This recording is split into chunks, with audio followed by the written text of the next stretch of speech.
नमस्कार दर्शकवृन्द, कार्यक्रम चक्रव्यूहमा यहाँहरू सबैलाई हार्दिक स्वागत गर्दछु। म हिमाल बस्नेत। आज हाम्रो कार्यक्रम हुन्छ नेकपा माओवादी केन्द्रका सुदूरपश्चिम प्रदेश कमिटीका सदस्य विक्रम कुमार प्रतीक। नेकपा माओवादी पार्टी यति बेला गठबन्धनको विषयमा जुन गठबन्धनलाई लिएरै निर्वाचनमा हुमिने मनसाय गरिरहेको छ। यस सन्दर्भमा नेपाली कांग्रेस सिंगल निर्वाचनमा हुमिने कुरा गरिरहँदाखेरि नेकपा माओवादीले यो गठबन्धनलाई चुनावसम्म लैजानुपर्ने अडान दोहोर्याइरहेको छ। यता एमसीसीको विषयमा पनि नेकपा माओवादीले अघिल्लो पटक नेकपा छँदैदेखिको जुन आफ्नो अडानलाई यथावत राखेको छ र यसलाई संशोधन गरेर मात्रै पारित गर्नुपर्ने विषयमा अहिले पनि आफ्नो धारणा व्यक्त गरिएको छ। अब विशेष गरी हामी आज युवा नेतासँग जुन माओवादी पार्टीभित्र युवा पंक्तिलाई सम्बोधन कतिको गरिएको छ, पछिल्लो समय नेकपा माओवादीले 8औं राष्ट्रिय महाधिवेशन सम्पन्न गर्यो, त्यस पश्चात युवाहरूलाई पार्टीभित्र कतिको समेटियो र युवाहरूको भावना र मर्म अनुसार पार्टी अगाडि बढेको छ कि छैन त, यिनै विषयमा केन्द्रीकृत भएर कुराकानी गर्छौँ। आउनुहोस् उहाँलाई कार्यक्रममा हार्दिक स्वागत गरौँ। स्वागत छ यहाँलाई कार्यक्रममा। हजुर, धन्यवाद। आराम हुनुहुन्छ? ठिकै छ। छलफल प्रारम्भ गरौँ अब यही निर्वाचनकै विषयबाट।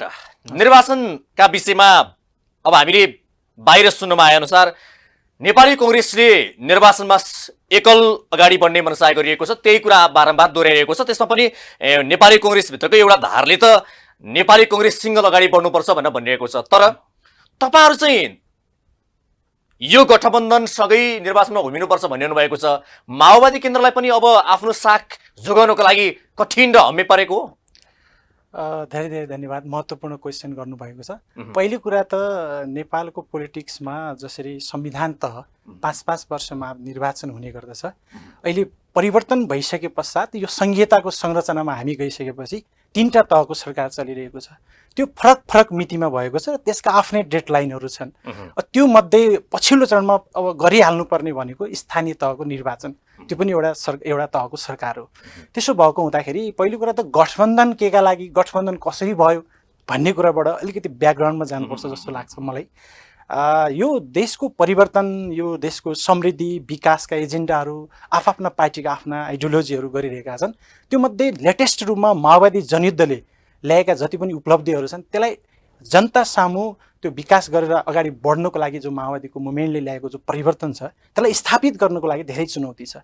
जुन सपनाहरू, जुन हामीले बोकेका विचारहरू थिए त्यसलाई पटक पटक त्यो माथि हमला भइसकेपछि अझै पनि त्यो लडाइँ निरन्तर जारी रहिरहेको छ। अब रह्यो गठबन्धन, मैले भने हामी जुन एउटा सरकारमा एउटा पोजिसनमा आयौँ, नेकपा यो नेपालमा कम्युनिस्टहरू धेरै हुने तर त्यो सिसा चाहिँ टुक्रिएर एक आपसमा चाहिँ नि नजुट्ने र फुट्ने, त्यसले फाइदा चाहिँ अर्को पक्षले लिने, विचार एउटै भन्ने, हामी एउटै गन्तव्यमा जाने तर एक ठाउँमा उभिनु नसक्ने, यो दुःखद थियो स्थिति। त्यसकारण यो 70 वर्षको इतिहास जुन कम्युनिस्ट पार्टीको छ नेपालमा, त्यो चिजलाई एउटै मोर्चा बनाएर हामीले अगाडि बढ्नुपर्छ है। जो हामी श्रम जीविका कुरा गरिरहेका छौँ, गरिबका कुरा गरिरहेका छौँ, त्यो एड्रेस गर्नको लागि तब मात्रै सम्भव हुनसक्छ यो देशमा कम्युनिस्टको सरकार स्थापित हुनुपर्छ भन्ने मूल मान्यताका साथ तत्कालीन नेकपा एमाले र नेकपा माओवादी केन्द्रको बीचमा जसरी गठबन्धन मात्रै होइन एकता पनि गरेर जाने, एकता पनि हो। तर तपाईँले भने अनुसार अब तपाईहरुलाई आफ्नो अस्तित्व रक्षाको निम्ति पनि नेपाली कांग्रेससँगै गठबन्धन गरेरै चुनावसम्म जानुपर्ने बाध्यतात्मक अवस्था सिर्जना भएको हो भन्ने गम्भीर प्रश्न यो हो। त्यो त यस्तो हो, अब मान्छेका आफ्ना बुझाइहरू हुन्छन् होइन। अब परिस्थिति अनुसार हामीले अगाडि बढ्न सकेनौँ भने अस्तित्वका लागि सङ्घर्ष भन्छन् जसरी, त्यो मान्छे समाप्त भएर जान्छ। त्यो वर्ग, त्यो चाहिँ कुनै पनि पार्टी होस् या कुनै पनि, त्यो सिद्धिन्छ। समय अनुकूल हामीले चल्न सकेनौँ भनेपछि हामी राइज हुन सक्दैनौँ। त्यो गठबन्धन गर्ने कुरा साइड पाटो हो।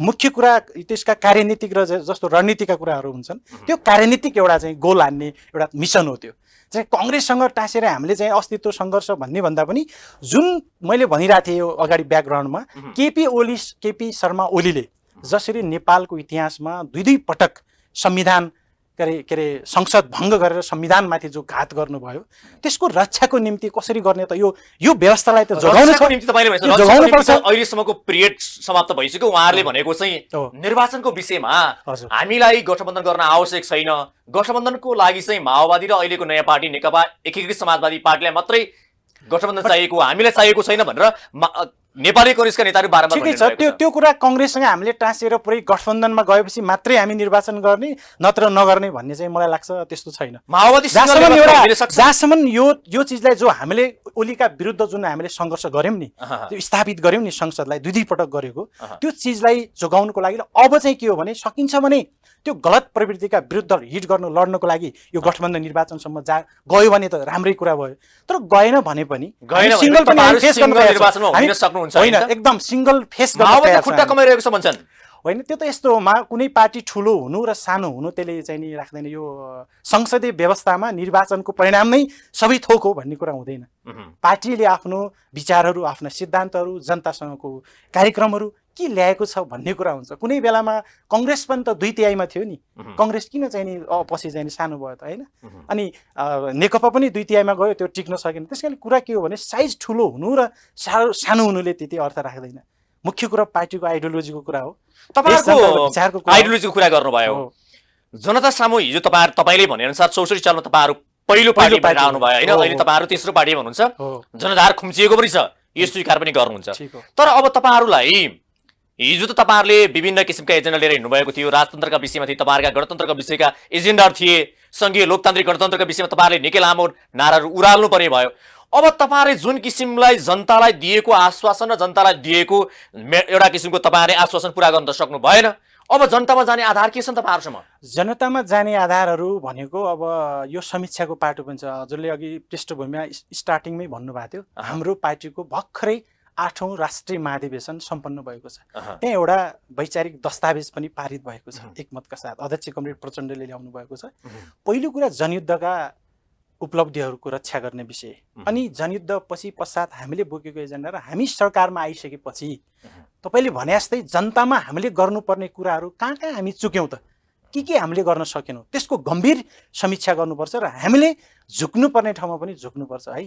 यो बीचमा जति पनि काम कार्यवाहीहरू भए, जुन जनताको अभिलाषा, जो व्यग्र चाहना, जो माओवादी पार्टी प्रतिको एउटा जुन थियो नि अपेक्षा, त्यो चिजलाई पूरा गर्न नसक्नु एउटा कमजोर थियो। अर्को कुरा समय खड्किसकेपछि गरिएको समीक्षाको त के अर्थ रह्यो? आखिरी समीक्षा त हो नि त, समीक्षा आफूलाई मैले कमजोर गरेर रिलाइज गर्नु भनेको पनि त ठुलो कुरा हो नि त, हैन? समयले समीक्षा गर्नुभएको भए तपाईहरुको पार्टी भित्रका महत्त्वपूर्ण नेताहरू, त्यो पनि अर्को समीक्षा भयो। आज चाहिँ बाहिर जानु पर्यो कि भन्ने प्रश्न रह्यो नि त, सवाल रह्यो यहाँनेरि। ठीक हो, तर त्यसमा एउटा त्यो कुरा भयो। अर्को भनेको अब समाजवादी बाटोमा नेपाली सुहाउँदो, नेपाली माटो सुहाउँदो समाजवादी बाटो, त्यो भनेको अब हामीले उत्पादनमा महत्त्वपूर्ण विषय हुँदा म यसमा प्रश्नमा शैली बनाउँछु। हजुर, समाजवादको विषय तपाईहरुले भन्नुहुन्छ। अहिलेको नयाँ पार्टी नेकपा एकीकृत समाजवादीले पार्टीले नि समाजवादी नामै राख्यो, एमाले समाजवाद भन्छ, कांग्रेसले समाजवाद त भनिहाल्यो, बीपीदेखि नै अझ समाजवाद, बीपीको प्रजातन्त्री समाजवादको विषय सधैँ छ।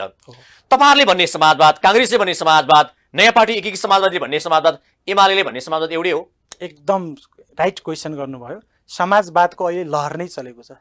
जस्तो उता पनि समाजवादी गठको छ नि, हजुरको जनता समाजवादी भन्ने तराईमा लोकतान्त्रिक समाजवादी भनिहाल्नु भयो। त्यति बेला बीपीले भन्नुभएको थियो नि, त्यो बेला एउटा किसिमको उहाँको त्यो बेलाको अनुसार ठिकै थियो, एउटा सुन्दर घर होस्, एउटा बारी होस्, गोठ होस्, है, दुहुने गाई होस्। अब त्यो समाजवादले त नेपालको विकास सम्भव छैन नि। अबको समाजवाद भनेको त जस्तो पहिलो कुरा त जो नेपालमा नोकरशाही पुँजीपति दलाल नोकरशाही पुँजीको कुरा छ नि, केही सीमित व्यक्तिहरू विश्वका धनाढ्यहरूको उसमा चङ्गुलमा जो राष्ट्रहरू छन् नि, त्यो चिजलाई हामीले पुँजीको राष्ट्रिय पुँजीको विकास गर्ने कुरा छ यहाँनिर। त्यो भनेको हामी जबसम्म स्वावलम्बन बन्न सक्दैनौँ, आत्मनिर्भर बन्न सक्दैनौँ, त्यो कहाँ बन्न सक्छौँ त भन्दाखेरि जो अघि तपाईँले भने जस्तै युवाहरूलाई रोजगारी सिर्जना गर्ने कुरा। तपाईँले अहिले भनेको अलिकति परिभाषा दिएर गए, मैले भन्न खोजेको चाहिँ अरू पार्टीको समाजवाद र नेकपा माओवादी समाजवाद समान छ कि छैन भन्ने प्रश्न महत्त्वपूर्ण प्रश्न छ अहिले। एकदम म त्यहीँनिर आउँदैछु। त्यो कांग्रेसले भनेको समाजवाद, हामीले भनेको समाजमा धेरै भिन्न छ। हेर्नुहोस्, त्यो राष्ट्रियता, प्रजातन्त्र, समाजवाद फरक छ, एकदम फरक छ।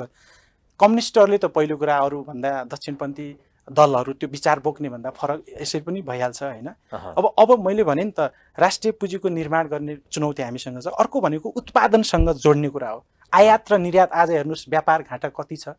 हामी भारतबाट तेल बोकेका ट्याङ्करहरू ठिक छ ती त रित्तै जान्छन्, ट्रकहरू आउँछन्, तर त्यहाँबाट सामान चिनी उत्पाद खाद्यान्न वस्तु ल्याउँछन्, तर नेपालबाट हामी केही पनि पठाउन सकिरहेका छैनौँ। आजभन्दा धेरै वर्ष पहिला भन्नुहुन्छ भने नेपाल हामी भन्छौँ कृषि, होइन, धनी भन्छौँ। तर नेपालका राजनीतिक पार्टीहरूले तपाईँले भने सर, नेपालका राजनीतिक पार्टीहरूलाई समाजवादको नारा नउराल्ने हो भने आफ्नो दाल गल्नको लागि नसक्ने अवस्था र जनता सामु विश्वास दिलाउने एउटा मात्रै आधार छ अहिले समाजवाद, त्यही आधार तपाईँहरूले पनि अहिले त्यही उरिल्याउनु भएको छ होइन? अरूले त कसरी भने त्यो त अब कङ्ग्रेसको कुरा होला, अरूको कुरा होला होइन। तर माओवादीले भनेको आज मात्रै होइन, जति बेला हामी जनयुद्ध गर्नु पूर्व पनि होइन, 2051 सालमा अहिले डाक्टर बाबुराम भट्टराई उतापट्टि जानुभएको छ होइन, उहाँकै नेतृत्वमा 40 बुँदे मागहरू राखेर त्यो पनि थियो। मतलब यो गणतन्त्र, धर्मनिरपेक्षता अनि एकात्मक राजतन्त्रको अन्त्य गर्ने कुरा, तर ती रद्दी टोकरीमा फालिएका थिए। तब जनयुद्ध सुरु भएको थियो। हामीले यो समाजवाद भन्ने कुरा अहिले नयाँ ल्याएको विषय होइन। अरूले कसरी भने कसरी उरालिरहेछन् त्यो तपाईँले भनेको कुरा तपाईँको साइडबाट ठिकै हो होइन। माओवादी आफ्नो स्ट्यान्डमा आफ्नो पोजिसनमा हिजो पनि कायम थियो, आज पनि छ। तर हामीले धेरै कुरा गर्नु छ है। यो एउटा सत्य कुरा के हो भने, म पनि एउटा पार्टीको युवा क्याडर भए हुनाले युवा पछिल्लो नेक्स्ट जेनेरेसनको चाहिँ पोलिटिकल पार्टिजहरूप्रति फ्रस्ट्रेसन बढेको कुरा सत्य हो। किन त भन्दा हाम्रा नेताहरू सुध्रिन जरुरी छ, अलिक फरक हुन जरुरी छ। यही कुराहरू हामीले चाहिँ महाधिवेशनमा पनि उठान गर्यौं। अब तपाईहरुले महाधिवेशन यो विषय पनि उठाउनु भयो, तर महत्त्वपूर्ण विषय के रह्यो भने तपाईले भन्दै गर्दाखेरि तपाईहरुले 8औं राष्ट्रिय महाधिवेशन पनि सम्पन्न गर्नुभयो। तर 30औं वर्षसम्म तपाईको पार्टीको अध्यक्ष प्रचण्ड निरन्तर रूपमा रहनु भयो भनेको तपाईहरु जस्तो युवाहरूले स्थान नपाउने एउटै व्यक्तिले 30औं वर्षसम्म पार्टी अध्यक्ष चलाउनु ठिक हो? त्यसको बारेमा तपाईहरुले खासै बोल्नु भएन। त्यो विषयमा हामी बोल्यौं, तर यस्तो कुरा लाग्छ मलाई चाहिँ यो एउटा यस्तो पनि लाग्छ, हेर्नुस्, को व्यक्ति भयो भन्ने भन्दा पनि अमुक पात्र चेन्ज गर्ने भन्ने भन्दा पनि उसको विचार, उसले ल्याएको कार्यक्रम नीति के छ पार्टीलाई, तपाईको पार्टीलाई राम्रो बनाएको छ। प्रचण्डको विचार ठिक थियो भने आज नेकपा माओवादी शक्तिशाली हुन्थ्यो होला, हिजोकै अवस्थामा हुन्थ्यो होला, पार्टी हिजोको भन्दा झन् शक्तिशाली भएर जान्थ्यो होला। त्यो समीक्षा गर्न जरुरी छ। हामीले समीक्षा पनि गर्यौं, घोत्लिएर समीक्षा गर्नुपर्छ भन्यो हामीले। अनि टाउकोमा आगो गर्नु भएको छ, टाउकोमा आगो सल, जस्तो कमरेड माओ सेतुङले भने जस्तै पहिलो आफ्नो टाउकोमा आगो सल्काऊ अनि मात्रै अरूतिर चाहिँ सोझ्याउ भन्ने कुरा छ नि, त्यो गर्नुपर्छ भनेर हामीले घोत्लिएर बहस पनि डिबेट पनि गर्यौं। त्यसकारणले नेतृत्व परिवर्तन गर्ने कुरा त्यो पनि एउटा ठिक हो। हाम्रो पार्टीमा माओवादी सिद्धान्तविहीन भयो। हिजो जस्तो हिजो भनौँ न, प्रचण्डलाई जसरी 10 वर्षीय जनयुद्धकालमा भूमिगत हुँदा जसरी विश्लेषण गरिन्थ्यो, जनताको प्रचण्ड होइन सर्वहाराको प्रचण्ड भनिन्थ्यो नि, आज जनताको प्रचण्ड सर्वहाराको प्रचण्ड गरीबका प्रचण्ड त हुनु भयो, भन्नुपर्छ भने त्यो भन्नुपर्छ। प्रचण्ड त एउटा नेतृत्व हेर्नुस्, अरूसँग तुलना गर्नै मिल्दैन। किनभने अहिलेको जति पनि नेपालको परिवर्तन छ नि, यो गणतान्त्रिक व्यवस्था छ नि, त्यसको जननी भने प्रचण्ड हो। यो एउटा युवा नेता हो, त्यो अब व्यवस्था आयो, अवस्था परिवर्तन गर्नु जरुरी छ। यसका लागि एउटा प्रचण्डले मात्रै होइन, अरू सबैले प्रचण्डलाई साथ दिन जरुरी छ। म आफ्नो पार्टीको कुरा गरिरहेको छु। अन्य जस्तो दोस्रो दर्जाका दोस्रो लाइन जरुरी छ। अब तपाईले भने दोष दिएर मात्रै हुँदैन। यहाँ बाबुराम भट्टराई भनौँ न, बाबुराम भट्टराई या सिंह मोहन वैद्य किरण या बादल लगायतका विप्लव लगायतका नेताहरू हिजो माओवादीका एउटा खम्बा मानिन्छ उहाँहरूलाई। आज प्रचण्डको साथ उहाँहरूले छोड्नु भयो नि, तर प्रचण्ड गलत भएर त्यो अवस्था सिर्जना भयो कि उहाँहरू गलत भएर छोड्नु भयो? अब यो कुरा त तपाईँ एउटा मिडिया कर्मी हुनुहुन्छ, छर्लङ्ग देख्नु भएको छ। यदि उहाँहरूले यहाँनिर भनौँ ल, ठिक छ, सपोज तपाईँले भनेको कुरालाई मानौँ, यदि प्रचण्ड गलत भएर उहाँले बडा चमत्कार नयाँ गर्न खोज्नु भयो भने खै त उहाँहरूको पोजिसन के भयो त? प्रचण्डलाई गाली गरेर आत्मरथी लिनु बाहेक त सिवाय त उहाँले नयाँ गरे त केही पनि देखिएन। बाबुरामजीकै हेर्नुहोस्, त्यस्तो मास्टर माइन्ड भएको मान्छे, पढे लेखा मान्छे होइन, उहाँले चाहिँ नि ल हेर्नुहोस् त आफ्नै उसमा कहाँ गएर चाहिँ केन्द्रित हुनुभयो त? आफ्नै हिजो सहकर्मी उपेन्द्र यादव उहाँको चाहिँ नि हुन् के सदस्य हुन् त्यति बेला। ठिक छ, भोलि मान्छे भोलि विकास गर्छ, त्यो मान्ने कुरा, तर उहाँ त यहीँ प्रचण्ड बाबुराम प्रचण्ड थियो नि त। अब मोहन वैद्यको कुरा पनि हामी क्रान्ति गर्छौँ भन्नुभयो, विप्लव दायरले त्यहाँबाट पनि छोडेर जानुभयो, खै त क्रान्ति उहाँहरूको। त्यस कारणले कुरा के हो भने प्रचण्डलाई दोष दिएर मात्रै होइन के। एउटा अन्तिम प्रश्न, हिजो माओवादीले 10 वर्ष जनआन्दोलनमा 40 सूत्रीय जुन एजेन्डा लिएर हिँडेको थियो, जुन जनताकासँग जोडिएका जनजीविकाका सवालमा एकदम नजिक भएका थिए, आज माओवादी त्यो हिजोको एजेन्डाबाट पर गएर हिजो टाउकाको मूल्य 50 लाख तोक्नेहरूसँग अहिले सत्तामा साझेदारी गरिएको छ भनेपछि यदि तपाईहरुका स्वार्थ मिले भने, तपाईहरुका स्वार्थ र आकांक्षा मिले भने त जोसँग नि सम्झौता हुँदो रहेछ होइन? त्यो त यस्तो हो। अब हिजोको कुरा एउटा थियो, हामी सत्ता परिवर्तनको उसमा गिरिजा प्रसाद कोइरालाले भनेको तपाईँलाई थाहा छ, गिरिजा प्रसाद कोइराला र प्रचण्डको सहकार्यमा यो जति पनि नेपालको एकात्मक सत्ता भयो नि, गिरिजा प्रसाद जसरी उहाँले भन्नुहुन्छ है जङ्गलबाट माओवादीले हामीलाई ल्यायो, यो बेकारको कुरा हो। जङ्गलबाट उनीहरूले ल्याएको होइन के, टाउकाको मूल्य तोके, ठिक छ, त्यो बेला हामी विद्रोहमा थियौँ, उनीहरू सत्तामा थिए होइन। तर कुरा के हो भने तिमीहरू राजालाई त्याग, सिर्फ पेस चाहिने उ गर, होइन हामी चाहिँ हतियार त्याग्छौँ मतलब हामी एउटा कम्प्रोमाइजमा आउँछौँ भने हो नि अनि त्यो दयाले उनीहरूले पुरा चाहिँ नि ल्याएर माओवादीलाई सत्तामा ल्याएको कुरा त होइन तर यो अर्थले जो घमण्ड अघि पनि कुरा आयो नि त एक्लै हामी गर्छौँ दम्ब छ साथीहरूमा केही अब जस्तो हुन्छ तपाईँ त सुदूरपश्चिम प्रदेशको नेता पनि हुनुहुन्छ हैन आज हिजो तपाईँ जुन बेला माओवादीको एउटा रापताप आम जनतामा थियो एउटा विश्वास र भरोसा थियो तर आज तपाईँ त्यो गाउँमा घुम्दै गर्दाखेरि ती किसान ती श्रमिकका घर दैलोमा जाँदै गर्दाखेरि तपाईँहरूप्रति कुनै विश्वासको अलिकति केही सानो झिल्को बाँकी देख्नुहुन्छ धेरै आशा छ म पनि एउटा सुदूरपश्चिमको विकट बैतडी जिल्ला त्यो पनि पुर्चौडी नगरपालिका छ अहिले नामले नगरपालिका छ तर गाउँ विकासको हिसाबले हामी गाउँपालिका भन्दा नि पछाडि छौँ यो दुःखद छ तर हामी गरिरहेका छौँ त्यसकारण हामी त्यही माटोमा छौँ त्यही सङ्घर्ष गरिरहेका छौँ अझ गर्नुपर्छ भनेर त्यही विकासको सिलसिलामा हामी यता काठमाडौँतिर आउँछौँ धेरै आशा छ अझै गर्नु धेरै छ कामहरू निरन्तर गर्नुपर्ने छ आशा छ अझै मरेको छैन तर हिजो कसले के गर्यो भन्ने कुरा होइन अरूसँग आफूलाई तुलना गर्ने कुरा होइन मैले के गर्छु म के गर्न सक्छु भन्नेतिर जानुपर्छ भन्ने त्यो पोजिटिभ एटिट्युड साथ अगाडि बढ्नुपर्छ र सकारात्मक सोच लिएर समाज रूपान्तरणको हिसाबमा अगाडि बढ्नुपर्छ भन्ने मेरो मान्यता छ। आयो भने तपाईहरुले दिने नारा या कांग्रेसले दिने नारा या अर्को नयाँ पार्टी आएर दिने नारा जुन नारा दिने जस्तो सर्वशक्तिमानी भाषण गर्ने जे गरे पनि आखिर यो त जुनजुगी आइनी कानै चिरेका भन्ने जस्तो अवस्था भयो किनकि तपाईहरुले परिवर्तन गर्छौं भनेर 17,000 मान्छे मरे या दुई पक्षबाट भएर तर त्यस्तो गर्दा पनि देशमा केही हुन सकेन जनताको जीवनको सवाल तपाई पनि सुदूरपश्चिमको हुनुहुन्छ त्यहाँको अवस्था दयनीय छ अझै पनि हेर्नुस् अनि परिवर्तन के भएर कसले के गर्छ अब यस्तो छ त्यो के रे कस्तो छ भने अघि पनि कुरा आयो नि त अवस्था चेन्ज भएन भन्ने कुरा आयो नि त मुख्य कुरा त अधिकार सम्पन्न जनता भयो नि त आज मान्छे बोल्न पाएका छन् हैन लेख्न पाएका छन् आज सेन्ट्रलाइज भएको सिंहदरबारको अधिकार जे भए पनि गाउँमा मान्छेहरूले त्यो प्राप्त गर्न सकिरहेका छन् यो एउटा उपलब्धि हो नि हैन अनि एउटा सोझो किसानको छोरो पनि आज राष्ट्रको प्रमुख बन्ने खालको स्थिति भएको छ विद्या भण्डारी हिजो पनि त हुनुहुन्थ्यो त उहाँ किन राष्ट्रपति बन्न सक्नु भएन रामवरण यादव आफै भन्नुहुन्छ डाक्टरसँगै म भैँसी चराउने कुरा त्यो थियो भनेपछि त्यो एउटा समग्र हामीले त्यो नीति के लेख्यौँ विधानमा हामीले के लेख्यौँ संविधान हामीले के निर्माण गर्यौँ भन्ने मुख्य कुरा हो। त्यसपछि अब रह्यो विकासको कुरा विकास गर्नु छ विकास गर्नुपर्ने छ र यो हाम्रो जस्तो सानो देशमा विकास गर्न सम्भव छ तर यसको लागि मैले अघि पनि भने नेताहरू सुध्रिन जरुरी छ सत्ताको बागडोर सभाका मान्छेहरु तपाईले पनि एउटा युवा हुन जरुरी छ हामी युवाहरुको त्यो आवाज युवाहरुको आवाज कुरा हामी लडिरहेका छौं पार्टी भित्र तपाईको पार्टीको नेतृत्व तहमा बसेर काम गर्ने नेताहरु नि जो मन्त्री बन्नुभयो जो प्रधानमन्त्री बन्नुभयो उहाँहरु त आज पुँजीपति बन्ने ध्याउनको बाटो त लागिरहनु भएको छ तर चाहिँ अरु भन्दा फेरि माओवादीबाट मन्त्री बन्नेहरुले अलि फरक छ है जस्तो उज्यालो नेपालको कुरा गर्नुस् ऊर्जा मन्त्री हुँदाखेरि जनार्दन शर्माले गरेको त्यो एउटा कुलमानसँगको सहयोग तपाईकै पार्टीको अध्यक्ष प्रचण्डले भन्नुहुन्थ्यो आज माओवादीका नेताहरु पुँजीपति बन्ने ध्यानमा लागे सबै मन्त्री बन्न हामीले उठायौं पार्टी भित्र उठायौं त्यो गलत कुरा हो।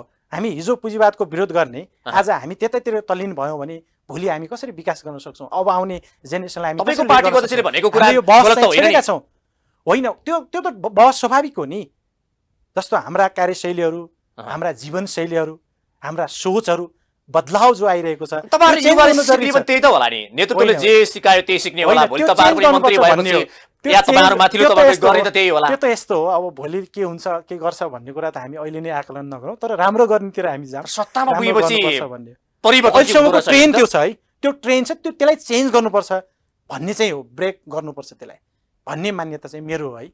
त्यो माओवादी पार्टीप्रति अब आस्था राख्ने आधार भनौँ न जस्तो अब निर्वाचन पनि नजिकै छ हैन किनकि तपाई युवा पनि हुनुहुन्छ माओवादी पार्टीलाई विश्वास गर्ने अझै पनि माओवादी पार्टीले के गर्छ भनेर आम जनताले विश्वास गर्ने आधारहरु चाहिँ 1 2 3 के अहिले माओवादी पार्टीमा हिजोको भन्दा धेरै आकर्षण बढेको छ हेर्नुस् किन बढेको छ भने नेता बाहिरिएका छन् होइन त्यो त एउटा पार्ट भयो अहिले बाहिरिएकाहरु पनि तपाई हेर्नुस् भित्रिने क्रम बढ्दो छ। मैले अघि पनि भने नि प्रचण्डलाई च्यालेन्ज गर्ने नेताहरु उता गएर केही त्यहाँ भएन के आखिर बरु यतैबाट बाटो त यो रहेछ नि भन्ने चीजमा पुग्नु भएको छ। धेरै विप्लवका नेताहरु केन्द्रीय स्तरका नेताहरु फिर्ता हुने क्रम भइरहेको छ उतापट्टि अर्को वैद्यबाट यहाँ चाहिँ एकता भइरहेको छ। त्यसकारणले माओवादी प्रति गर्नु भनेको माओवादीले एउटा कुरा जहिले पनि गरिबको जनताको ग्रामीण विकासको कुरा गर्छ गाउँको वकालत गर्छ एउटा कुरा त्यो भयो।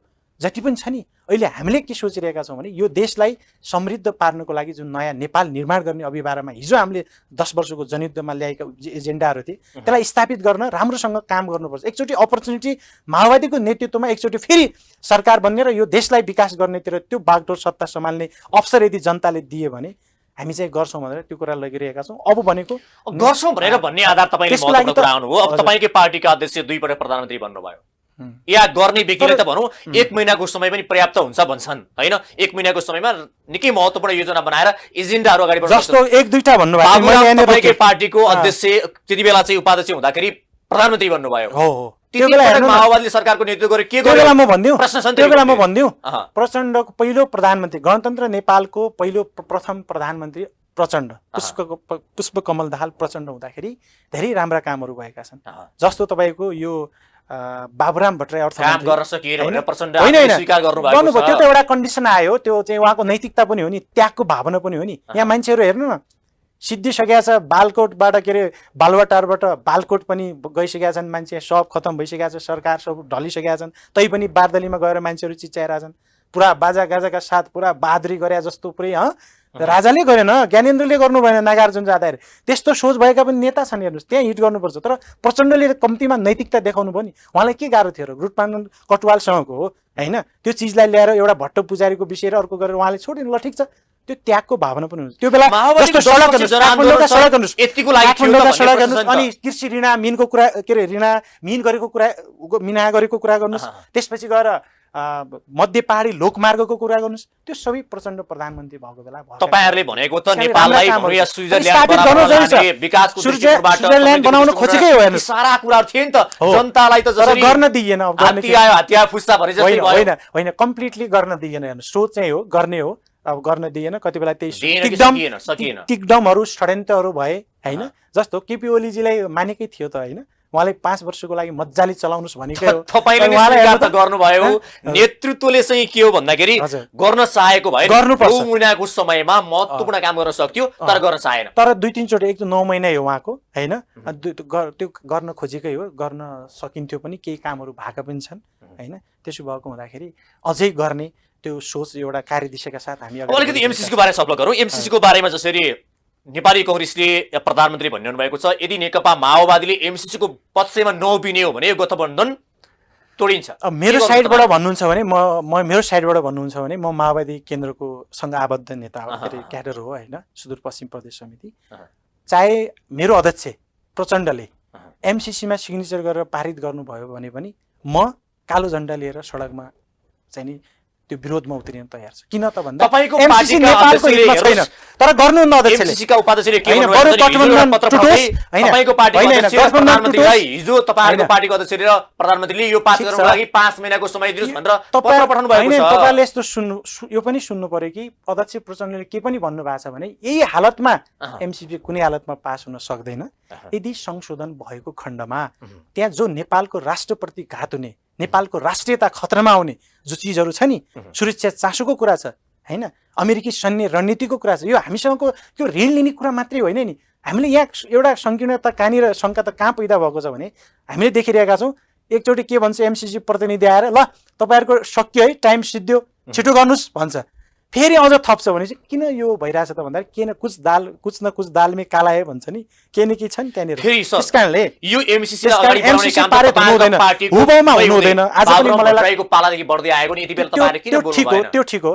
त्यो बेला लन्च भएको थिएन नि त, कहाँ संसदमा त्यो भयो त? भित्र त अब यसो विदेशी सहयोग ऋण लिनु हुन्न भन्ने हो नि है, ऋण लिनुपर्छ। तर यसको मतलब यो होइन कि राष्ट्रलाई दाउमा राखेर राष्ट्रलाई अर्काको चाहिँ नि गुलाम बनाएर यस्तो कुराहरू सहयोग हामीलाई चाहिँदैन। नो एमसीसी भनेको छौँ हामीले।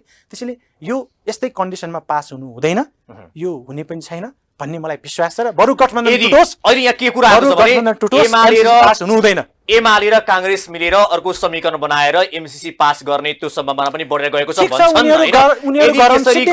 भने नेपाली कांग्रेस त्यसरी गयो भने तपाईहरु के गर्नुहुन्छ? तपाईहरु हामी त विरोधमा जाने हो सिधै। हामीलाई त झन् राम्रो भयो नि, इलेक्सन आउँदैछ, जनतामा जाने, नेपालको राष्ट्रियता खतरामा छ, एजेन्डा पनि बन्छ। हामीले भनिरहेका छौँ समाजवादी पाटोमा अगाडि बढ्ने कुरा छँदैछ, राष्ट्रमाथि खतरा आउँदैछ है। हिजो केपी ओलीले हैन पुरा नाकाबन्दीको सिमाना गए, मैले चुच्चे नक्सा गरे, एकदम भयङ्कर राष्ट्रियता गरे भन्नु, खै त एमाले आफ्नो धारणा ल्याएको। उसले के भनिरहेछ सुन्नुभयो तपाईँ? अब मिडियाका साथीहरूले यो चिजलाई उठान गर्नु पर्यो।